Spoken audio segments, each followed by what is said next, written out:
says vampires are no laughing matter? They certainly are. Welcome to the latest episode of the podcast That Wouldn't Die. I'm your host, Kevin. With me, as always, is Aaron. Howdy do. This week, we'll be discussing the old classic, The Fearless Vampire Killers, starring Roman Polanski, Sharon Tate, and others. So, good times. Oh my god, I can't believe you picked this. Literally, I've never seen it all the way through because it's one of these things that just kind of pops up on like Turner Classic Movies or some channel randomly, and you think we should like it, but oh no. It really makes young Dracula seem like Lawrence of Arabia. Well, there's a lot of issues. Before we get into all this, each week on the podcast That Wouldn't Die, we discuss guilty pleasures. I'm jumping in, mother. It was my bad. Guilty pleasures and forgotten classics of the past and the present and the future, perhaps, with a comedic twist. Good times had by all.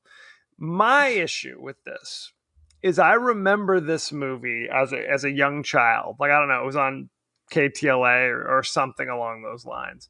And in my mind, this was that same kind of vein as those kind of late 50s, 60s Hammer films with like Peter Cushing and Christopher Lee and those sort of things. Well, but that's in my mind, there was a connection there because it was that same kind of thing. You know what I mean? Is this like Porky's all over again, the great Porky's debate? That your mind was not fully formed when you watched this, and so now you're watching it with a fully formed brain, and now you see the error of your ways. Yes, that's exactly what it is. Although I still like Porky's. I'm not gonna lie, ain't no shame in my game. Did I tell you I had St. Patrick's Day with one of our aunts who was telling me, while her husband was telling me he thought it was anti-Semitic, she was like, "Oh no, that's the funniest movie I ever saw." I was like, "Oh, Lord." Well, I told you, and her Jewish husband was explaining how anti-Semitic it was. Okay, first of all, Porky's is not anti-Semitic because the main character one of the characters faces anti-Semitism and rises up against it, and then the anti-Semite who's in his social group realizes the error of his ways. It's a subplot of Porky's. Stuck his dick through the hole. Yeah, you're right. It is such a mind-altering film of racism and rising above it. It's civil rights. It's not just dicks through the bathroom wall. There are many parts to Porky's. Believe you me. You are full of shit. The biggest problem with Porky's is that there's literally 15 members of the cast. All these, evidently the entire basketball team, including the guys that come off the bench, all play prominent roles in Porky's. So it's hard to know, was that the anti-Semite or was that the handsome guy? It's hard for me to judge. Is it like Game of Thrones? And does everybody have slightly similar names to each other? They do. And that's the thing. It's like the anti-Semite is one of the main good guys who just happens to be an anti-Semite. And then later he realizes, damn. Anti-Semite? Yeah. Never mind. What? I had a mini stroke. Sorry. Never mind. Well, the most anti-Semitic part of it is the fact that the Jewish boy was played by an Italian. That's anti-Semitic. Bump. So there you go. Like Iron Eyes Cody? It was Iron Eyes Cody. Actually, I don't know if that's true. He may have been really Jewish, and he was just Italian when he was the Italian kid in Caddyshack. Iron Eyes Cody? Yes, Iron Eyes Cody. Absolutely. Because isn't the word on the street is he is also Italian? He was Italian from Louisiana. His name was like Giuseppe something. But to the day he died, he said, no. I am full-blooded Native American. He to the day he died, even though we have like birth certificates showing clearly not even a drop of Elizabeth Warren was more Native American than Iron Eyes Oh Cody. Very Lord, boy, sad. that really shot her. She shot herself in the ass with all You that you better nonsense. put if your Poor grandparents are Elizabeth Warren. well, I always it's basically what they say is that her grandparents or something had told her, "Oh yes, yes, we have Native American blood," without any kind of verification. It was like when Mom told us that River Phoenix was obviously a cousin of ours because his last name was Phoenix, and therefore there must be some. My mom's maiden name was Phoenix. For those people who don't know this, so clearly there's a relation. Did No, the Phoenix family found the city of Phoenix in Arizona? I don't believe that's true either. So Well, good times. so are you also saying that Nana, who told me we're related to Ulysses S. Grant and the Marquis de Lafayette from the American Revolution, is that also not true? Because I've been telling everybody that. I guess I Look, shouldn't say it when I run for office. that's the gooch. If you're gonna start, if that's gonna be your campaign, foundation, then I would go verify that. And enough about all that nonsense. Why don't you give us your 30-second synopsis of the Fearless Vampire Killers? Couple of jackasses wandering some kind of Eastern Bloc countryside, looking for vampires to kill. And I don't know, Jewish farmers with naughty daughters, and then whatever. The local count who runs the castle comes. He's a vampire. Pretty soon, everyone in the town is a vampire, but Roman Polanski and some crazy dude with a red nose. They actually almost don't kill any vampires. It's really ridiculous. And then they leave because Roman becomes a vampire at the very end. Spoiler alert. Spoiler alert. Trust So me, I'm doing you a favor. you you feel that you had never seen this movie all the way through prior No, to I this always viewing. got bored and then turned it away. I Here, remember. there was an obligation for me to pay $3 and watch the whole thing this time. That's fair. I remember seeing bits and pieces as I was a kid, and I thought it was indelible in my mind because I always kind of appreciated those kind of gothic late 50s Hammer films. And like I said, I kind of filed this away with those. And frankly, one thing I really liked going into this was the winter setting. I thought that was a very cool and interesting choice and it's one you never see in these kind of gothic vampire films. I thought that was kind of cool. I enjoyed that. The best thing of the entire movie. It was clearly filmed in some kind of freaky, rundown Eastern Bloc village. It was good stuff. I dug that. Now, I remember seeing this 15 years ago. Maybe like Netflix sent me the disc or whatever, but I barely I remembered the plot now in a way that I didn't prior. But I didn't remember it being quite this attempted slapsticky. Oh. You know what I mean? Attempted is the word, friend. Attempted is the word. Well, like this is clearly an attempt at a comedy. That's what they were going for. Which I didn't realize. Funny.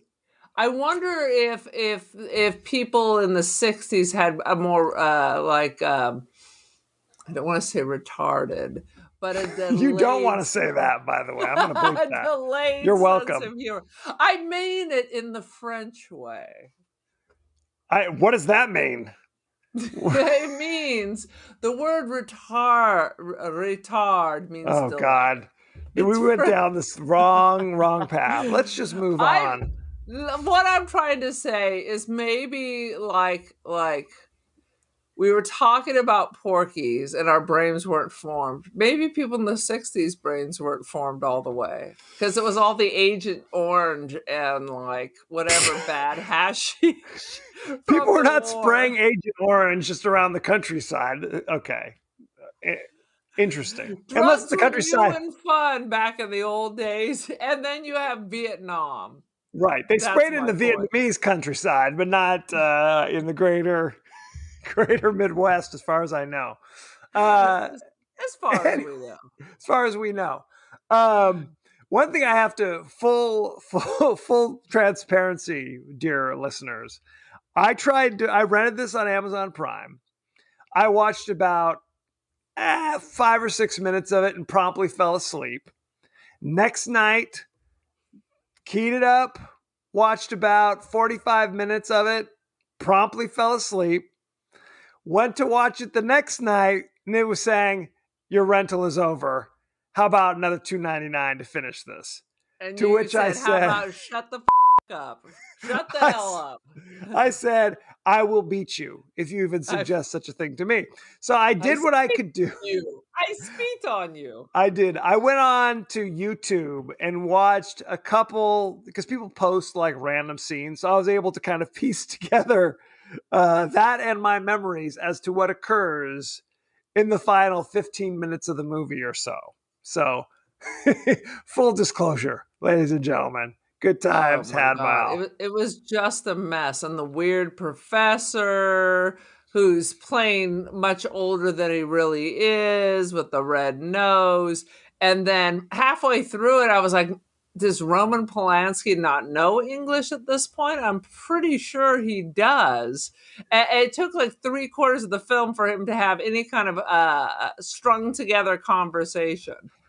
Right. Okay. Well, let's just jump right It's mostly in. nyang, nyang, nyang.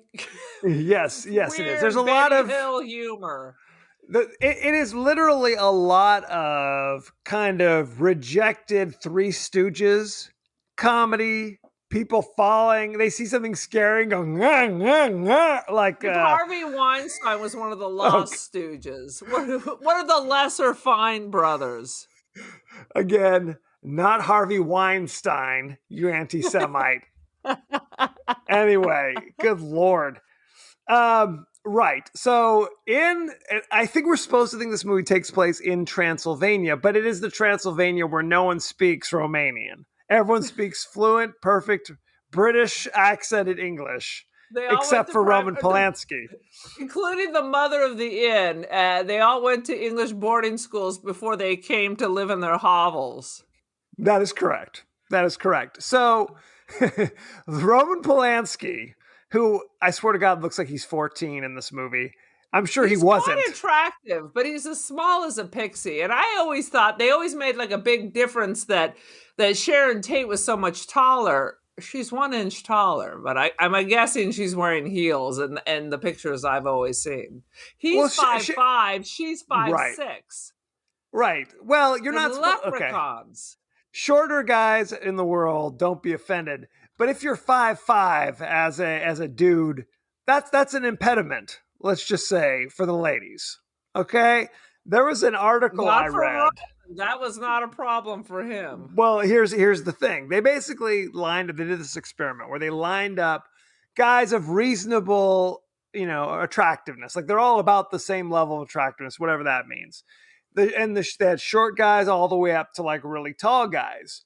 And what they found when they interviewed just like a swath of women was that the taller the guys were, the less accomplished they had to be, basically. Right. All things being equal, they're all reasonably good-looking guys. When they got down, women about this, taller guys are lazy because they don't have to do anything. It's like I'm sure it's like guys sitting around saying like pretty girls. They ain't doing shit because they don't have to. But basically, and the sad thing is that when Shorter they got to guys work harder. When they got to the guys who were like 5'5", 5'4", 5'3", they literally had to be princes, CEOs, billionaires. Like they had to be like that level of accomplishment. Now you're 5'3". I mean, any shorter, you're going to be in a circus. What's next? It's true. It's like Rupert Murdoch or something. Well, he got a lot of money. I often tell the story. I was at a party 1,000 years ago when I was at San Diego State, and I was chit-chatting with this dude, and he was sitting up on like the ledge of the balcony. I didn't know him. We were talking about whatever. He was a good-looking guy. And I was like, nice talking to you. He said, okay, I got to run. And he hopped down from the thing and revealed himself to be like 5'3", and instinctively, my opinion of him changed. Just in a second. And I felt bad. Like I saw it happening, right? Like in my mind, like meta thinking. I was like, oh, my opinion of this guy drastically changed in that moment. I felt bad about it. It's strange. Did you give him $1 and tell him to buzz off? He did a little jig and ran off. Where's me gold? So. Oh, and by the way, Rupert Murdoch is actually 5'10". He just looks like he's a gnome. I had a similar experience. I remember in my youth talking to a dude at a bar. We're about the same height, sitting down. Have you ever noticed that? I'm all legs. So I remember my ex-husband was actually taller than me sitting down. So I'm talking to some dude, we're making headway, and we stand up to go, and all of a sudden his eyes were at boob level. I was like, oh. Okay. Dear listeners, Aaron is 6'3". Okay, and that's not a joke. That's not a punchline. So she could be talking to a guy who's 5'11", and he'll be at boob level. He is not at boob level. But my point is, yeah. It is a surprise because I'm all leggy. So I'm talking to someone, we appear to be the same height, and I'm like, oh dear, he was all torso apparently. Exactly. We're going down this weird bird walk, but I also remember many times. Small men. We do. I remember many times where there'd be these little kind of pixie-ish dudes that the chicks were all over. That were all over them. Because they got to compensate. So they have to be more interesting. They gotta work for it, right? It depends. I don't want to paint with so broad a brush. And if you're attractive and you're working on it, I mean, you're not talking about some guy who looked like those reconstruction from World War I, where they're wearing like a plastic eyepiece. Yes, that's what I'm saying. And they have a scar where part of their head was removed, and they're 5'5". I'm specifically referring to Rocky Dennis from Mask with Cher and Sam Elliott. Okay, this took a dark turn. Anyway, Roman Polanski is the assistant. We started charitable fund for poor short men so they can get married, have sex. Is that what you want, a Kickstarter? Well, yes, I do actually. 6'3", and it's sad that you are also pitying smaller men. It is. It's a character failing on me, and I own that, and I'm working on that, ladies and gentlemen. I'm trying to grow from this experience.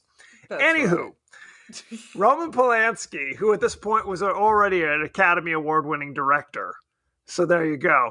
He is the assistant of an eccentric Albert Einstein clone, essentially. That was the look they were going for. Between Albert Einstein and one of those old blow-up clowns that you punch. That's all I kept thinking of, because he literally always has this like Tip O'Neill blazing red nose. I see. No one knows who Tip O'Neill is. Tip O'Neill, absolutely.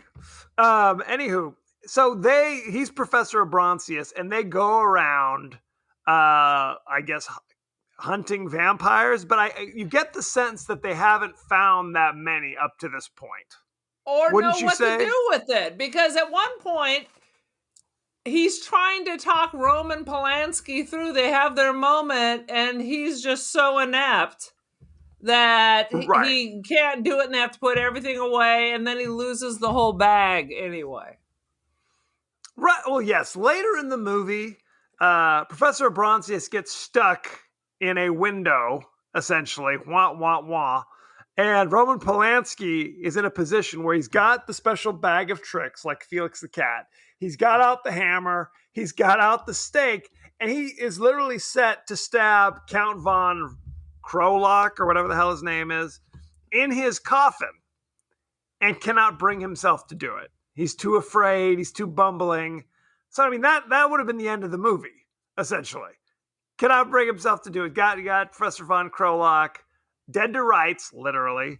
And it's a terrible name. No. Professor von Krolock? Wait, I messed that up. Count von Krolock and Professor Abronsius. That's what it was. Sorry, my bad. That makes it better. Much sure. much better. Much Much better Very, there. very clear now. Thanks for clarifying. Oh, sweet Jesus. This movie, man.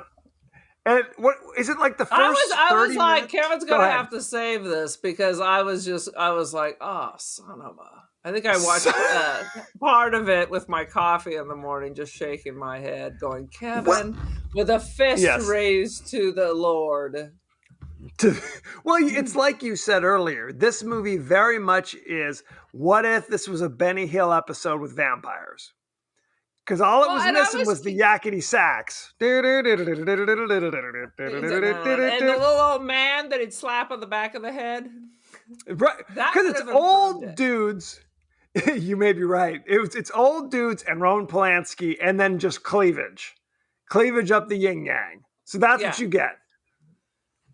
So. Yeah, all the girls look like Sharon Tate, who is a redhead in this, and who is lovely, but she kind of looks gorgeous. Like all the girls of that time. In all those vampire movies, she's that kind of fashion modelly girl. I'm like, this is the Victorian age. Why you got your tits up around your ears? Well, and that, I mean, speaking as somebody who's watched all those Hammer movies, that's what it was. It was Cordis. What am I trying to say? Oh, not Cordises. I'm trying to say corsets. Cordis. Jesus, I'm having an epileptic seizure or something. Courtesans, coitus. I don't know what you're saying. It's bodices and boobs sticking in your eye. Like that's what they did. Like what's funny about those Hammer movies is by the 70s, when that time rolled around and suddenly it was like nudity was cool. The Hammer films started to release like their version of risque. They have like the vampire lovers. Like there's all these like lesbian vampires from the Hammer movies. Check it out. Check out 70s men love Hammer all that. movies. They always think the lesbians are going to look up at you and go, hey, guy, why don't you join us? We're just faking. Is that too much to ask? I mean, I don't know. So she was lovely, so I was curious because I never saw Valley of the Dolls, but yeah, whatever. Well, and she, I mean, her career and her life was obviously cut wildly short. I mean, she wasn't in that much, but this was one of the things I remember seeing her in. There's a scene. Wasn't he editing this or something when she was murdered? He was in London editing. No, I think he was working on Rosemary's Baby, wasn't he? Or am I crazy? Rosemary's Baby? Was that filmed in the UK? No, that was filmed in the US, but I think he was living part-time in the UK. I don't know. Okay. Who the heck knows what's going on? But this was the movie that Sharon Tate and Roman Polanski actually met. They met filming this movie, and their romance blossomed from this movie. Would you quit posting on Instagram while we're trying to record a show? It's very upsetting. You were sending me a message, but I was trying to figure out what movie it was. Barbarian. Brother, keep going. Anywho, so there's a scene where the crazy hunchback who lives with Count von Krolak in the castle comes to town for some reason. I don't even remember what he was doing there. He was like stealing some corn from the reserves or something. I don't know what was happening. And the serving wench hides under a table to avoid the hunchback, and Roman Polanski hides under there with her. And while she's shuddering, Roman Polanski like just reaches up and starts trying to grab her boobs under the table. He was supposed to be simple, but he's not that simple. He's not that simple. He's you know your target audience for this nonsense. Well, the target audience is Roman Polanski, clearly, because it was just like, what if my character grabs your boob while we're hiding under the table? That sounds like common genius to me. I don't know what accent I'm doing, but he's Polish. Okay. Well, I'll work on my Polish accent. Work on your Polish accent. Right. So there's a lot of scenes like that where it's like, whoa, your boobs are sticking out of your corset. I've got to just reach out and grab them. I'm losing the accent. Good Lord. And there's multiple scenes where it's Sharon Tate in a bathtub. 2 different scenes. Sharon Tate in the bathroom. Bathing. And then she gets spanked naked by her father. Yes. Because I told you don't take baths. Right. She's using the communal tub that I guess Professor Oboncius and his moronic imbecile man-child. Veronica, as we'll call him. I don't even remember what Roman Polanski's character's name is, It but that's doesn't neither even here nor there. matter. Veronica. Yes, so she's using the tub when she's not supposed to. So there is an extended scene where her father is spanking her on the ass while Roman Polanski peeks through a keyhole like it's Lady Chatterley's lover or something. I don't know what the hell is happening in this movie. And I kept trying to figure out who the father was. The father looked familiar, but he's dressed like I wasn't sure if it was Tevye from The Fiddler on the Roof or the fiddler himself. Either way. Either way. Tevye. Yeah, it's Topol. Like sunrise, sunset. I'm like, this is an alternative of Fiddler on the Roof. We don't know what's going on in the other hovels. That is correct. So what happened? Like the crucial turning point is Sharon Tate gets in the tub a second time, and this time Count von Krolock smashes through the skylight, as these hovels often had, and climbs in, sucks her blood, and steals her out through the skylight. And I thought it was very progressive that they had a skylight in their hovel. And then we should point out, while she's bathing, Roman Polanski is having an inner battle whether, I guess, he should rape her or not. I'm not sure. That is correct. Well, there were no quaaludes, so he decided to pass. That is absolutely correct. And she was older than 13. So there was all sorts of conflict going on. What happens is, hilariously, he is going into the bathroom and she's there talking, basically trying to convince him, hey, let me use the bathtub. But of course they're speaking in innuendo. So he thinks she's down to like, let's hit this. I know I just met you, simpleton, but why don't we, and I'm a 10 in LA and I'm at least a 15 in Romania. Let's get this. Let's close the deal, big boy. So yes, that's when Dracula, pseudo false Dracula, homeless version of Dracula, steals her away. It totally looked like the dude it looked like Leslie Nielsen if he was in fact a vampire. That is correct. I'm sure Leslie Nielsen still looked exactly the same way in 1966. Yes, this was Leslie Nielsen and Dracula dead and loving it. So then Tevye steals in and is horrified that his daughter's been kidnapped. So he climbs through the skylight to go after him. And of course, the next time we see him, he's had his blood drained. And he's frozen as a stick. And I don't know, the weird clown man is showing every part of the exposed area has bite marks. That's correct.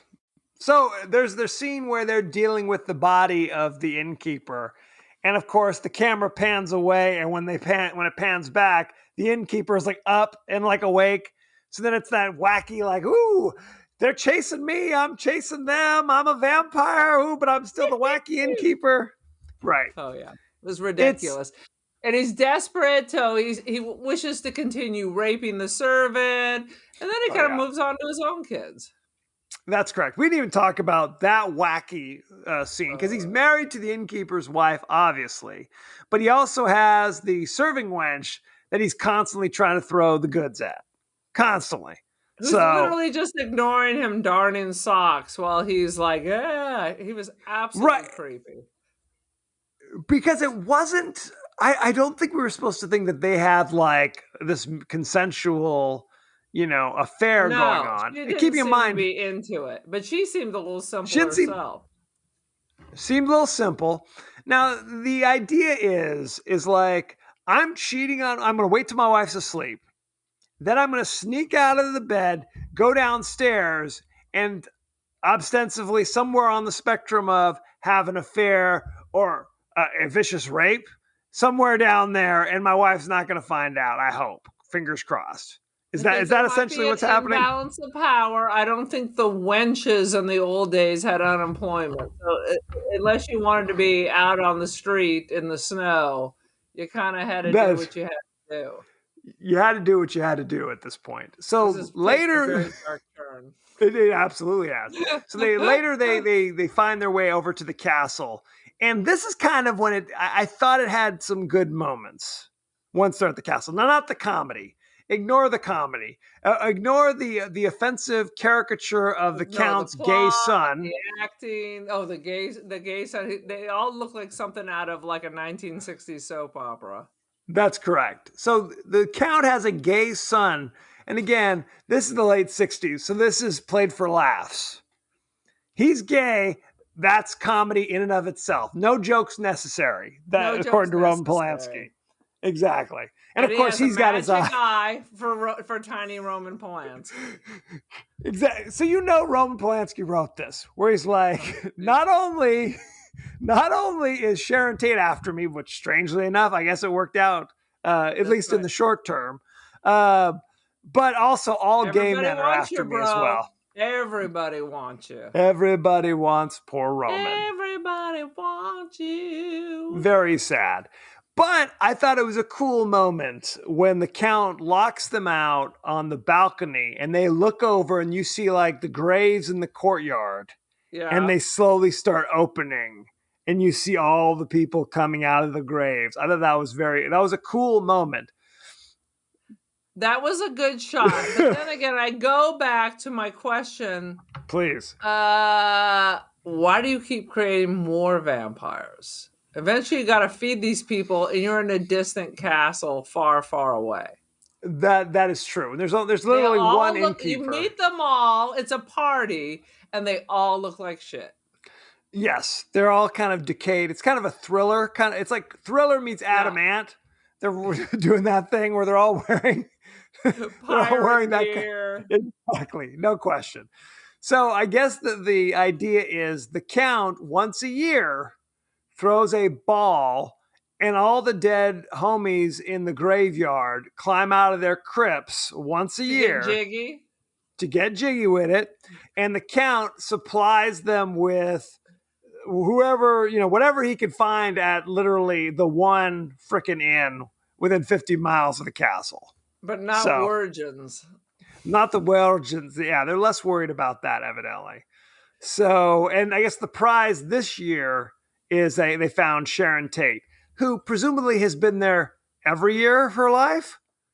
And yet this is the year where we strike. Okay.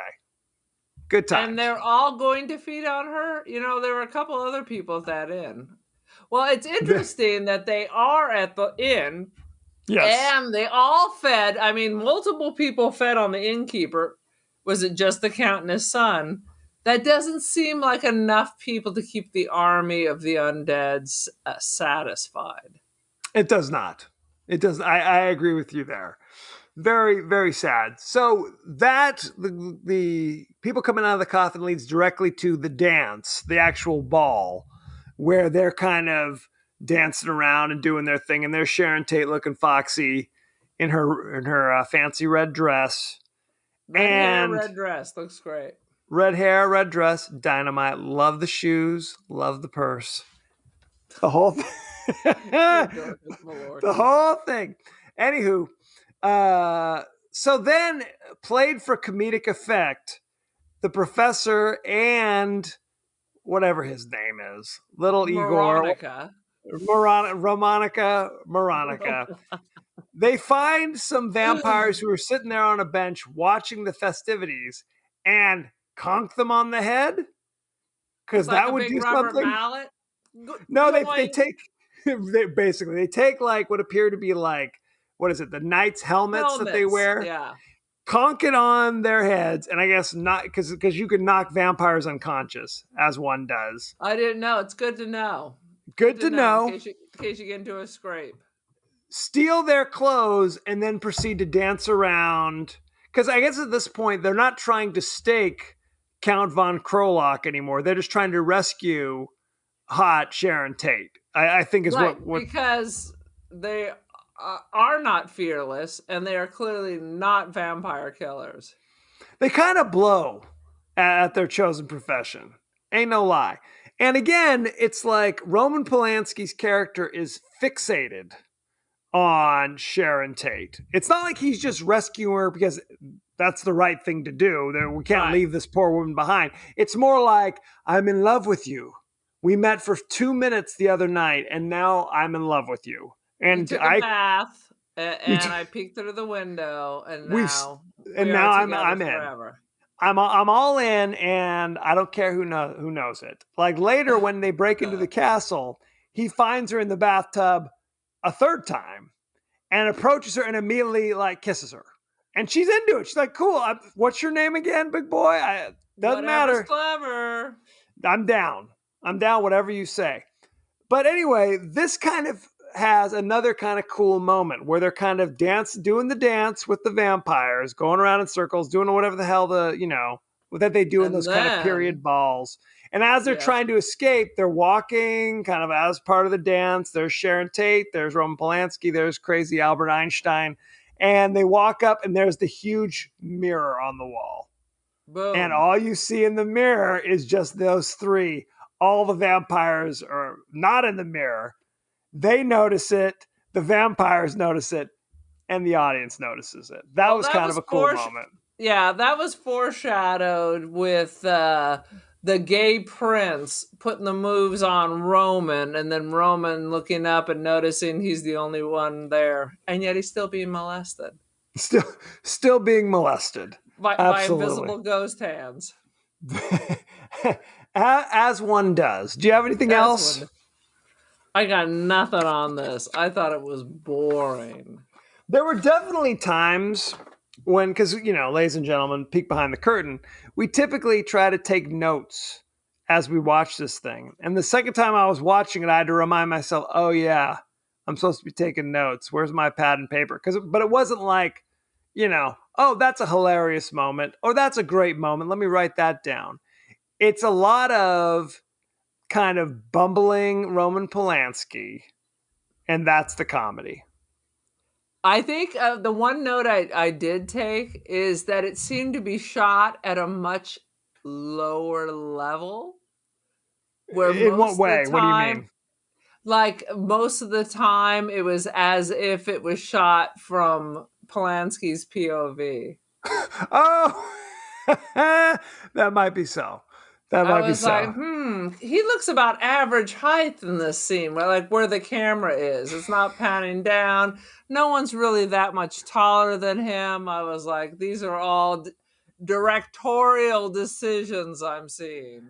So you're saying it should have been more like a Lord of the Rings kind of thing, where it's like there's little Elijah Wood jumping around, hopping up on things. That's what you wanted for Roman Polanski. Hey, if you're gonna go for comedy, Roman, That would have been funny. That I don't know if he would have found it quite so funny. Right. That's where it's not just I'm bumbling, but it's just like, hey, look at me. It just he inherently doesn't I'm talk humorous. for 3/4 of it. He just kind of goes nyang nyang nyang. I mean, it was ridiculous. I'm like, is he going to be mute through this whole thing? Had he not learned, had he just come from Poland? Had he not learned any English? What's happening? There are multiple scenes where he sees something vaguely vampiric, and he literally goes eek, and turns around and tries to get the professor's attention. The professor is 95 years old. If you're counting on him to save the day, we may be in trouble here. Oh, it was painful. Every eek and every knuckle bite, I was like, oh shit, how long is this movie? It was about an hour and a half, but it felt about like 5 straight hours of Roman Polanski, comic genius. The only reason to watch this is Sharon Tate and Roman Polanski. Just to see Wait a minute, where be they specific. met. Oh, I see. No, just this is where they met. I mean, just for ghoulish reasons. That's the only reason. It is not worth your time. Well, it's not scary, obviously. I don't think it was trying to be. But it's also not funny. And that's the gooch. I've talked about this before. If you are an unfunny comedy, then you do not have any reason to exist. And that's right. That's a problem. That's the worst. That is the worst. We're not even complaining about like American Werewolf in London, where it wasn't that funny and it wasn't that scary. This is not scary at all. and not even funny. It's not even like an airplane funny. You're just like, oh, did people laugh at that in 1966? Was that a knee slapper? Well, You'll tell. look, here's what it comes down to. If they just made this straight, like we're not trying to be wacky, It would have been better. it would have been 100% better. No question. It would have been bordering on good almost.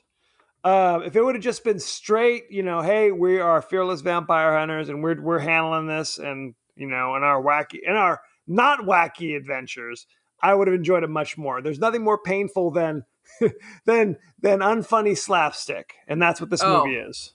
100%. I 100% agree with you. Although a little plot could help too. Yeah. Couldn't hurt. Yeah. Couldn't hurt. They could try to kill a vampire. They could do something. And then when you skip the very end, I mean, please hit me. They rescue Sharon Tate, and she and Roman are in the back of the sleigh with the nutty professor driving off. And the end is Sharon Tate bites him in the neck, and this is how the vampires were able to spread across Europe. And it's interesting because she was not a vampire at the ball, but somehow during their escape, she had a reflection. Oh, you're right. Maybe it's like COVID. It's got to build up a little bit. I mean, that's entirely possible, but that's the thing. It's like she was not a vampire at the ball, or we would have known it because she had a reflection. So sometimes, I guess, the antibodies or whatever, the microbes, something like that. Shall we go behind the scenes? We're 45 minutes into this. Nothing makes sense. Hopefully, the behind the scenes is where all the interesting things will now be happening. You would be disappointed. Let's see. They originally, Roman Polanski wanted to shoot his film on location in and around a castle in Switzerland, which he saw while he was on vacation, but was not able to do that. So they had to shoot. All the interiors were done in England, and then they filmed all kind of the outside stuff at like a ski chalet area in Italy. And they had local artisans build the coffins. And there were so many coffins that had been built for the purposes of this movie that they had to hang up signs saying, "Don't be afraid. This isn't the plague. We're filming a movie." Because people were getting a little uneasy. Fascists are not coming back. As far as you know. As far as you know. Sharon Tate later would marry Roman Polanski. Yeah, we all know that. Thank you for that. Mm-hmm. The ballroom scene. The way they came up with were able to have that scene where they look and see their reflection. It was not a mirror. They made basically a window that looked like a mirror, and then had double stand on the other side of it, and it recreated the entire room on the other side. Is that easier than getting a fucking mirror?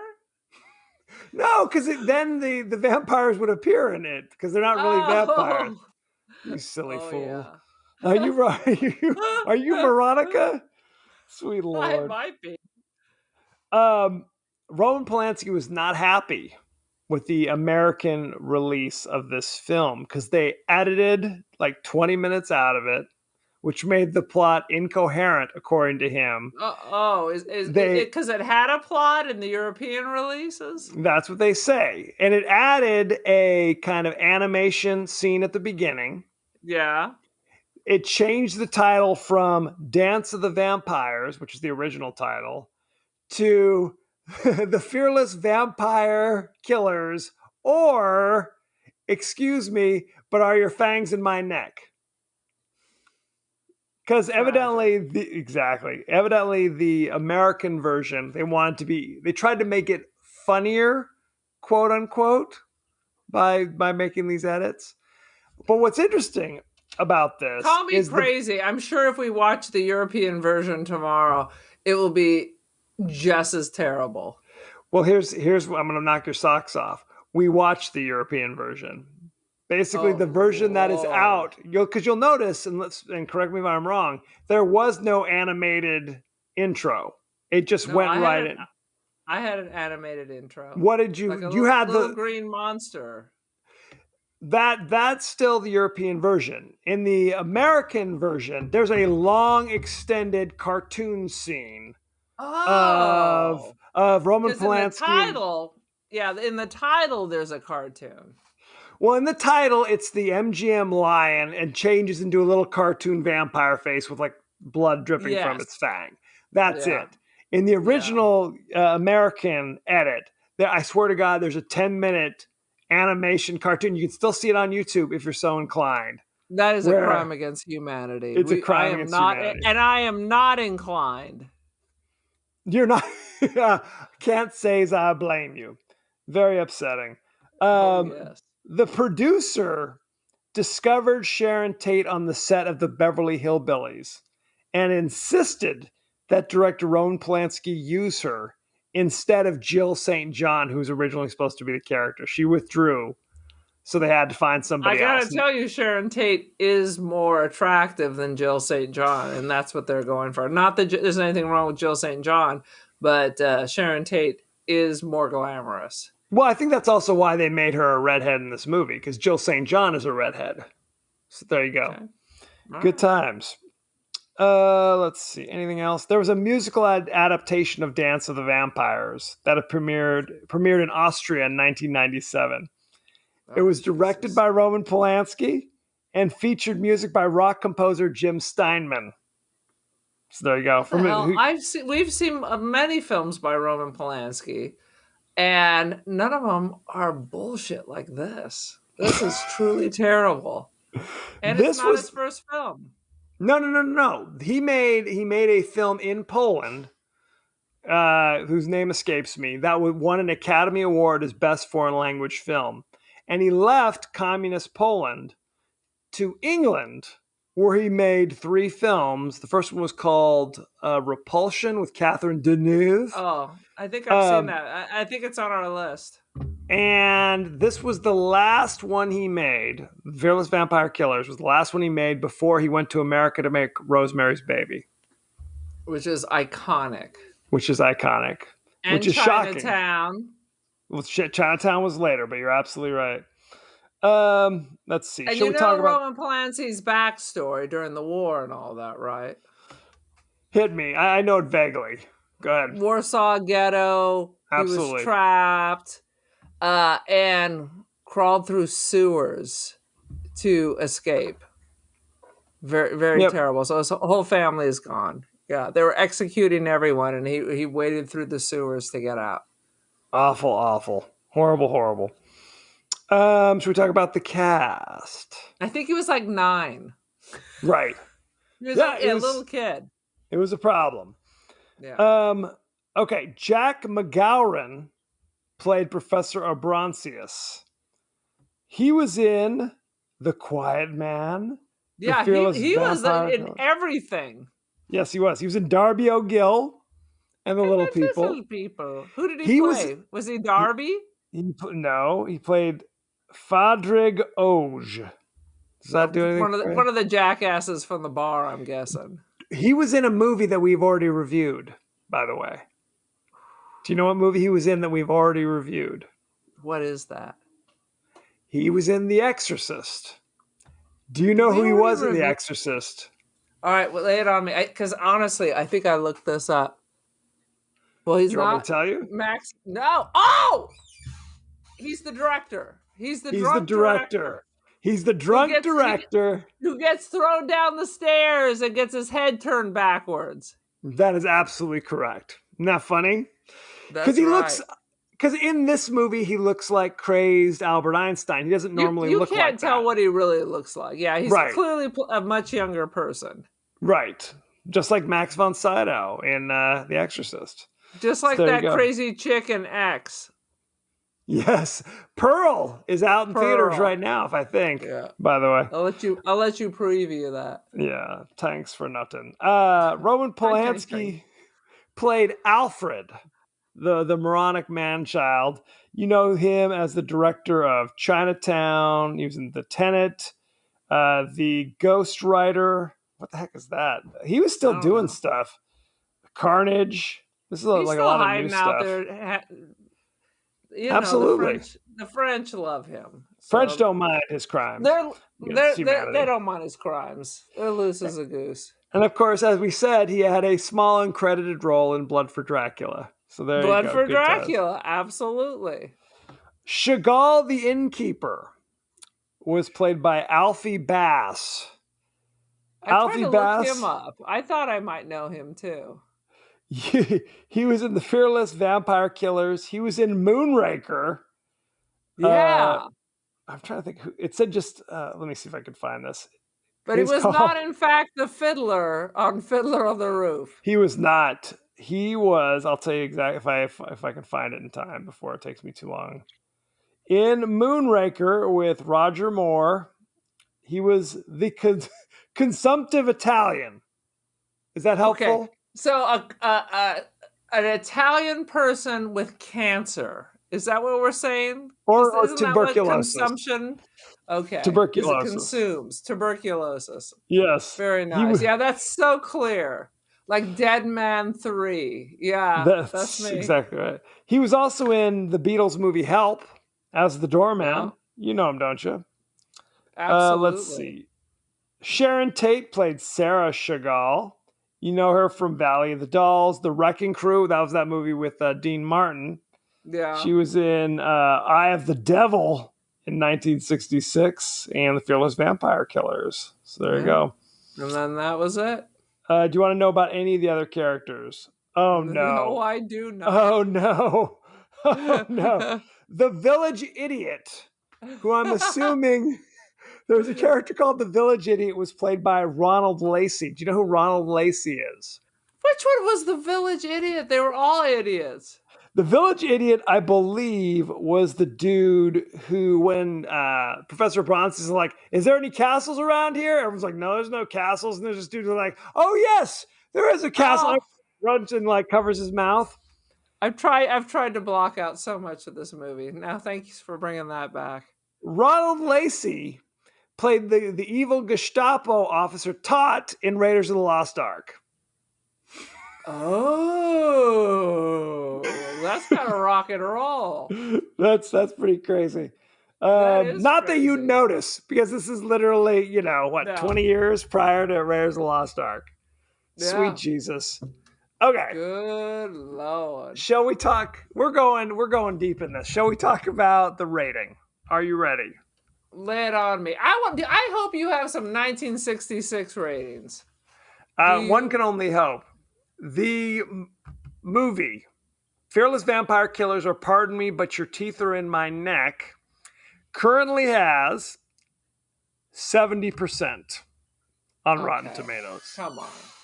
So, and you think that's a gift? That's a gift that keeps on giving. That is a gift. I am telling you, this Rotten Tomatoes is now becoming like TripAdvisor when you're in Europe. And they're like, oh, 5 stars this restaurant, and you get there and they just feed you garbage at double human prices. It's all a conspiracy. It's all a scam. There's no way in hell, not even making it a musical, would this get a C review. No. Roger Ebert. Now, none of these reviews are from, they're all from like 2009 or 2005 or whatever. There's none from 1967 or whatever. But Roger Ebert gave it 1 out of 4. Oh, yeah. And his review was simply, nobody laughed. No, that's true. That is, that's a shot. Nobody laughed. Period. Exclamation point. Paragraph. So, very sad. So let's kick it to you, shall we? What is your rating for the Fearless Vampire Killers? My rating is 0.00000 to infinity. You don't need to see it. Don't be curious. I'm not even going to give it a snappy name. No, I will. No, I won't. That's it. That's it? The I have 0.0? To infinity. That is Bluto's grade point average in Animal House, by the way. I did not hate it quite that much because that's an extreme grade. I might say, eh, let's say 1.5 out of 5 Sharon Tate's in a bathtub. It's inoffensive, but not particularly compelling, and we've established it's not funny, although it's desperately trying to be funny.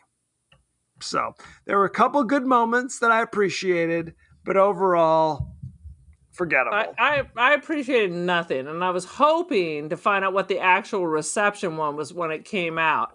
And thank you, Wikipedia, for not helping me with that. It just says uneven but admirable. In 1967, Vampire Picture is part horror spoof, part Central European epic, and 100% Roman Polanski, whose signature sensibility covers every frame. Bullshit. You're not feeling it. Is what I'd have to say. I'm angry with it. Oh, and there's a band called the Fearless Vampire Killers. For reals? It's probably better. Well, here's what I will say. I do appreciate a horror movie that's set in a snowy countryside. I think if more horror movies would do that, I would appreciate it more. There's something cozy about that. But neither here nor there. I don't even know what the hell you're saying. Why would it be cozy? Because you can see you're sitting by a fire. Horror movies. What wasn't it snowing in the Keanu Reeves Dracula? Was it? Maybe there were moments that were snowy, but this was stem to stern snow. So who's to say? So thank you very much. Go to our page on Twitter at TPodcastTWDie. What? IMDb just reminded me. The one amusing part was the serving girl was trying to protect herself by holding the cross when Chagall came in to rape her. He's like, he made some comment like that's for someone else or something. Because he was Jewish? Yes. Did they establish that, or was that just your anti-Semitism? You just assumed he was Jewish. You've got the wrong vampire, is the quote. No, I do remember that. Remember that? You got the Oy vey, you got the wrong vampire. I Gewalt. Anywho, so you can go to Twitter at TPodcastTWDie. You can go to Facebook at the podcast that wouldn't die. Aaron, are we on Instagram? This is our worst podcast yet. I'm sure it'll be high. Just your contribution is not winning any awards. That's for damn shizzle. Are we on Instagram? I'm trying to squeeze wine out of a stone here, brother bear. Yes, yes, my Instagram. My Instagram is the Cult of Aaron. No, our Instagram. Pay attention. This is the worst podcast you've ever done. It's late. Okay. We have an IG account, and it is called, prepare for this, it is the podcast that wouldn't die. Kevin, you're making me laugh. It is the podcast that wouldn't die. Please follow us. I appreciate the dramatic pauses that are constantly occurring. Good Lord. We are also, you can also email us at Gmail at the podcast that wouldn't die at Gmail. I missed that cue too. Not your finest work. We were on Apple Podcasts, Spotify, anywhere the finer podcasts are available. So make sure you like, share, rate, and review. Won't you? Like and share. Like and share. Now, Aaron, this is the time where you share your personal information for all the world to hear. I'm just going to give my personal IG because I'm not going to give my professional because it's too shameful. I am... Shameful? Because I'm doing such a terrible job today. I am the Cult of Aaron. Join the cult. I am also Don't Feed the Pigeon. And I'm on the Twitski. And mysteriously, I have a second Twitter account. Somehow Mysteriously? I was signing into something and it created a whole new Twitter account. And I'm like, why am I getting all these bullshit notifications for things I don't even know anything about? And where are all my people? And then I realized it was a different picture and it had a different name.